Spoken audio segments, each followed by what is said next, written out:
Dziś mam dla Was przepis na przepyszną, mięciutką i delikatną drożdżówkę, dosłownie jak puch, obłędna w smaku i w konsystencji. Jeśli masz mikser planetarny, to praktycznie ta drożdżówka przygotowuje się sama, bez robienia rozczynów, bez jakichś specjalnych przygotowań. Jak na drożdżowe jest to naprawdę szybko i prosto. Wszystkie składniki do ciasta drożdżowego powinny mieć temperaturę pokojową i dotyczy to również farszu do drożdżówki. Mleko podgrzej, tak aby było ciepłe, ale nie gorące, a masło roztop.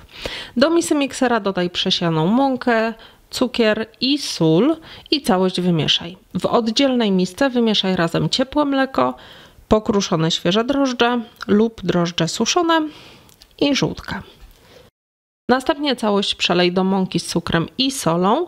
Hakiem do zagniatania mieszaj całość na najmniejszych obrotach miksera do momentu, aż mąka wymiesza się z mokrymi składnikami i powstanie niejednolite, z grubsza wymieszane ciasto. Gdy tak się stanie, dolej masło, olej i całość wyrabiaj na najmniejszych obrotach miksera do momentu, aż ciasto będzie sprężyste, gładkie i nie będzie się mocno kleić do rąk.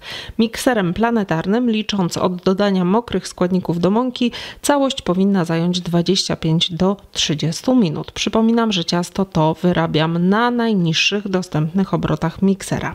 Jeśli chcesz wyrobić ciasto ręcznie, powinno to zająć od 20 do 25 minut, ale ciasto należy obserwować i dostosowywać czas wyrabiania do jego stanu.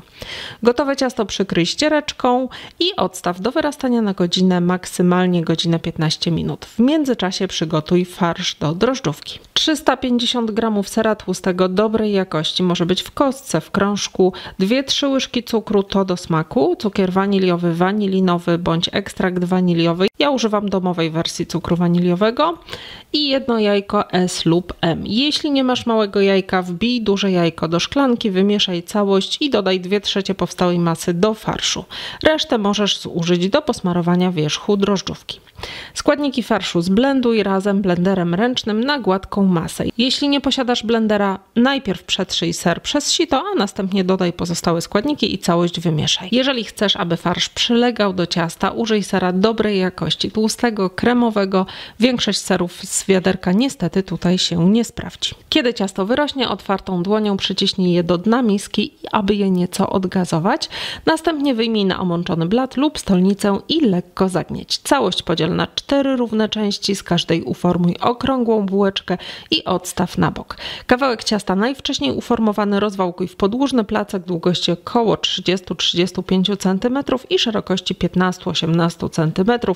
Możesz to zrobić na oko, precyzja nie jest tutaj potrzebna, bo potem i tak całość zwiniesz. Na wierzchu ciasta rozsmaruj farsz i całość zawiń w rulon. Końce ciasta sklej dokładnie w każdym miejscu, tak aby się nie rozjeżdżały i nie rozklejały. To samo powtórz z kolejną częścią ciasta. Ja zaczynam od drożdżówki z dżemem czy marmoladą, a potem zrobię z serem.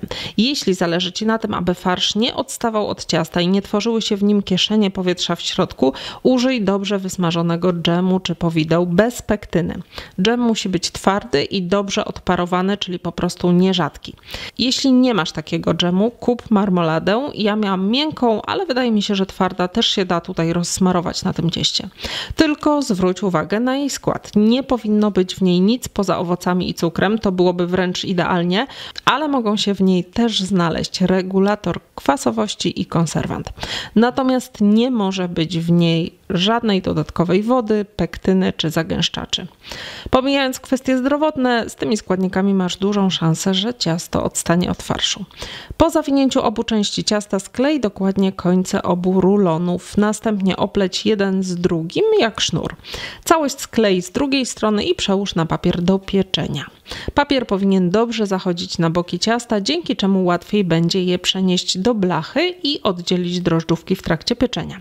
Ja mam dodatkowe regulowane boki blachy, które wykorzystam, aby drożdżówki się nie skleiły, ale sam papier będzie też wystarczający, aby je oddzielić od siebie.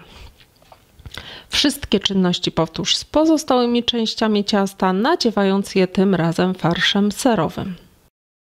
Gotowe drożdżówki przykryj ściereczką i odstaw do wyrastania na 30 do maksymalnie 40 minut. Piekarnik nagrzej do 180 stopni góra-dół bez termoobiegu. Drożdżówkę możesz upiec termoobiegiem, jeśli nie masz innej możliwości, ale wówczas temperaturę trzeba obniżyć do 170-165 stopni. Przy termoobiegu skórka będzie grubsza, bardziej spieczona, więc warto drożdżówkę przykryć papierem do pieczenia po pierwszych 20-30 minutach pieczenia. Wierzch wyrośniętego ciasta posmaruj żółtkiem wymieszanym z mlekiem i szczyptą soli i całość wstaw od razu do nagrzanego piekarnika. Ja, ponieważ mam bardzo grubą blachę, piekę ciasto na najniższym poziomie piekarnika, ale przy standardowych blachach piecz je na drugim poziomie od dołu. Czas pieczenia wyniesie od 50 minut do godziny. Wierzch zrumieni się jako pierwszy, więc najlepiej obserwować boki wychodzące z blachy, czy są lekko zrumienione i czy wyglądają na upieczone. No i też musisz poczuć z piekarnika wyraźny, charakterystyczny zapach upieczonego ciasta drożdżowego. A w razie wątpliwości można piec ją chwilę dłużej, ponieważ w środku jest farsz, to nie wysuszy się ona bardzo mocno. Można próbować wkładać patyczek w środek, ale dla mnie jest to pozbawione sensu, biorąc pod uwagę, że całość jest nadziana mokrym farszem. I jeszcze dodatkowo po 30 minutach przykrywam wierzch papierem do pieczenia, ponieważ ten wierzch lubi się przypalać w trakcie pieczenia. Po upieczeniu ciasto od razu wyjmij z piekarnika i zostaw do wystudzenia. Ponieważ jest to ciasto drożdżowe, to warto je dobrze wystudzić przed krojeniem. Smacznego! A więcej sprawdzonych przepisów znajdziesz w moich książkach. W każdej z nich są najlepsze, sprawdzone również przez Was przepisy na ciasta i inne słodkie wypieki. Do każdego przepisu są zdjęcia, dokładny opis przygotowania oraz film pokazujący wykonanie ciasta krok po kroku. Kup pakiet już teraz w promocyjnej cenie na sklep.orchideli.com. Zapraszam.